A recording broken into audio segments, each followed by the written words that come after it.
महायुतीतील विधान परिषदेच्या जागा वाटपाचा तिढा अखेर सुटला असून बहुचर्चित नाशिक स्थानिक स्वराज्य संस्था मतदारसंघाची जागा शिवसेना शिंदे गट यांच्या वाट्याला आली आहे।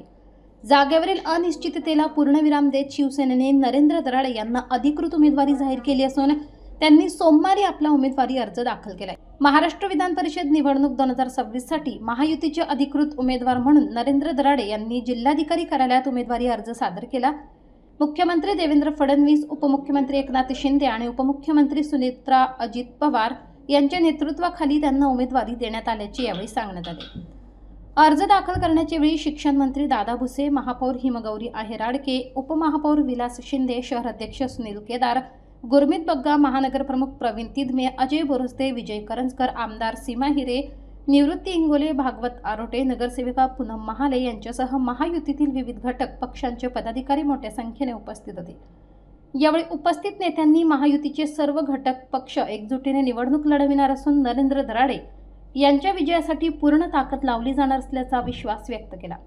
नाशिक स्थानिक स्वराज्य संस्था मतदारसंघातील मतदारसंख्येचे गणित आणि स्थानिक स्वराज्य संस्थांमधील महायुतीची ताकद लक्षात घेता या निवडणुकीत महायुतीचे पारडे जड मानले जात आहे। महायुतीतील जागा वाटपाचा प्रश्न निकाली निघाल्यानंतर नरेंद्र दराडे यांच्या उमेदवारीमुळे नाशिकच्या विधान परिषद निवडणुकीचे राजकीय चित्र अधिक स्पष्ट झाले असून आता विरोधकांची रणनीती काय असेल याकडे राजकीय वर्तुळाचे लक्ष लागले आहे।